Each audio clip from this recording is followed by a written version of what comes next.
right now we're going to talk about one of the great classics of bartending and cocktails. We're going to talk about the Martini. Guys, this is like the Muhammad Ali. This is the pinnacle at which all other cocktails are judged.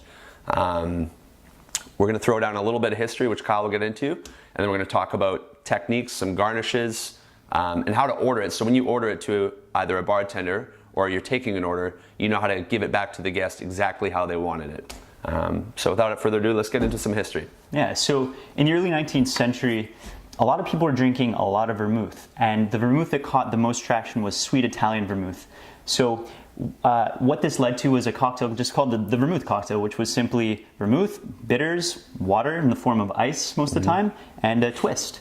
So that said, people felt like it was a little too light in terms of alcohol. They wanted more. So a little bit more cojones, yeah, right? more cojones. So they started adding spirits, you name it, whiskey, brandy, gin, which is the case of the Martini. So actually, the first martinis were made with sweet vermouth. That said, towards the end of the 19th century, spirit of the times shifted from sweet to dry.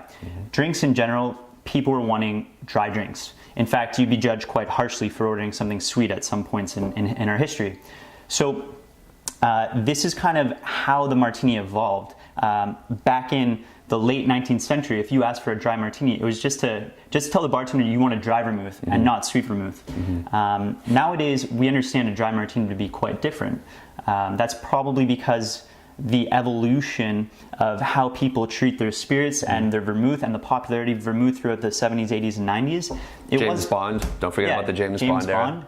It wasn't that popular. So people would have vermouth, which is a fortified wine with a shelf life, on their back bar for years. Which oxidized and it's crap. You don't want that. Turned crap. So literally people were getting a bad taste in their mouth from this vermouth, which is why now we understand a dry vermouth to be something with a dry Martini to be a cocktail with very little dry vermouth.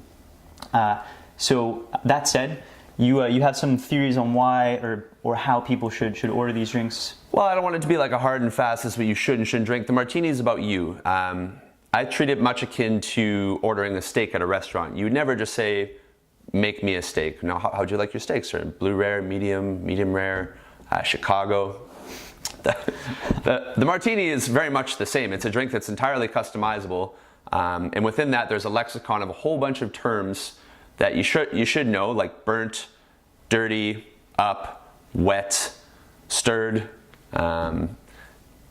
shaken. These are all terms that'll help give to the guest exactly what they want. And with that, there's also a whole bunch of garnishes that come with it. Everything from lemon twist to... Yeah, so this is another huge component of the Martini, are obviously the garnishes. Most popular are obviously lemon twists or olives. That said, you don't have to garnish a Martini with a lemon twist. It could be an orange twist, it could be a grapefruit twist. This is sometimes a great way to express certain characteristics that are inherent in the gin or even the vodka you're using. Right off the top of my head, Beefeater 24 has grapefruit peel steeped right into it. That would be a great gin to garnish with a grapefruit twist. Go off the cuff, use some grapefruit, yeah. Also, a little note on olive garnishes. Traditionally, we try to garnish with odd numbered garnishes. Even is bad luck, guys. Yeah. It's just tradition, sort of a superstitious thing. There is one exception, however, in the Gibson Martini. Gibson, yeah, it's a funny little story with that one. Yeah, so the Gibson was named after the gentleman who created the Gibson Girls. And the theory is you garnish it with 2 cocktail onions because they represent the boobs. Breasts. We don't say boobs on We don't say boobs. Breasts. Breasts, of course.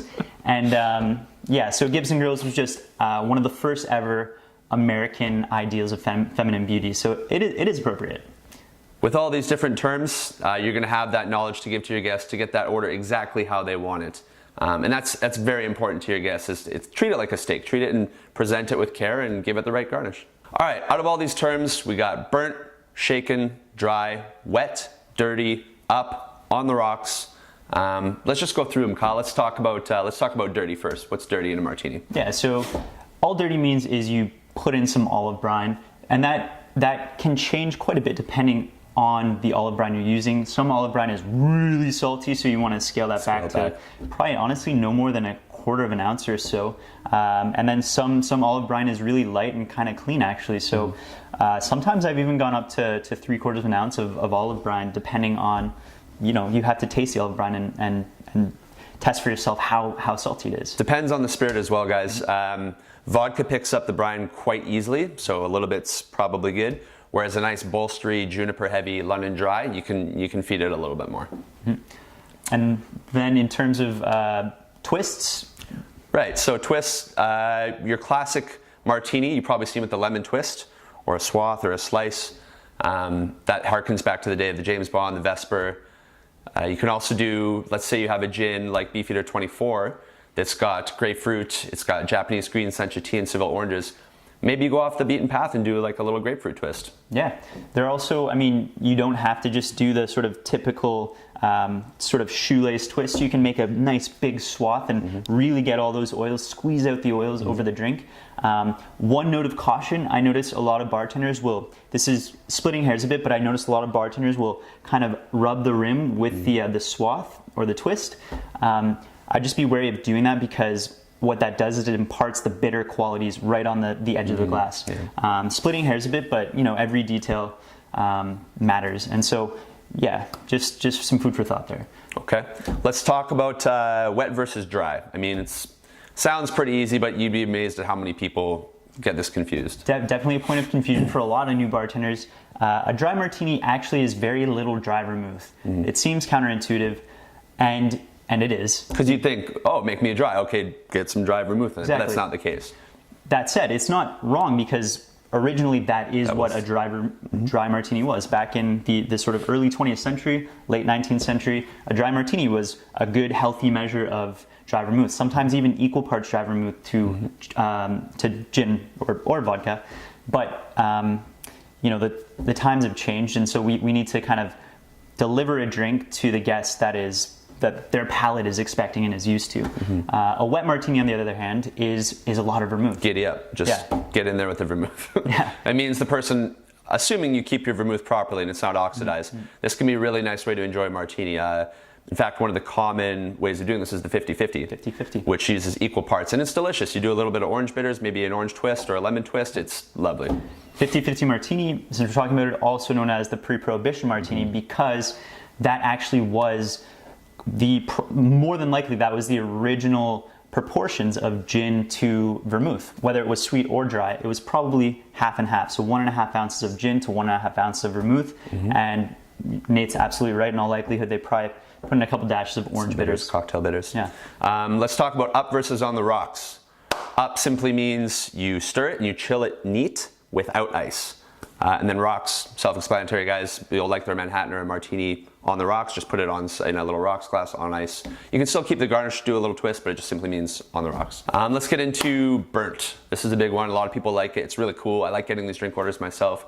Burnt simply means you take a little bit of scotch, use a nice smoky scotch, and you're really going to coat that chilled glass, and then you're going to discard it. And that's going to impart this lovely nose and just kind of change the complexion of the martini a little bit. Do you have any recommendations, Kyle? What would you think for scotches? What would you like to use usually? I really like to use Johnny Walker Black. I think you're absolutely right with a nice smoky scotch. And Johnny Walker Black is perfect. It's not super expensive, but it does have Talisker in it. It has Cardew and a little bit of Lagavulin. So those are a couple of fairly smoky scotches. One service tip we often like to do is we'll coat that glass with a scotch, and then we'll put it in a little glass and actually serve that to the guests alongside their martini. Yeah. It's a nice little treat for them. It's a nice touch, and they get that, they can see that you know what you're doing, and they, of course, they appreciate a little, it's added value.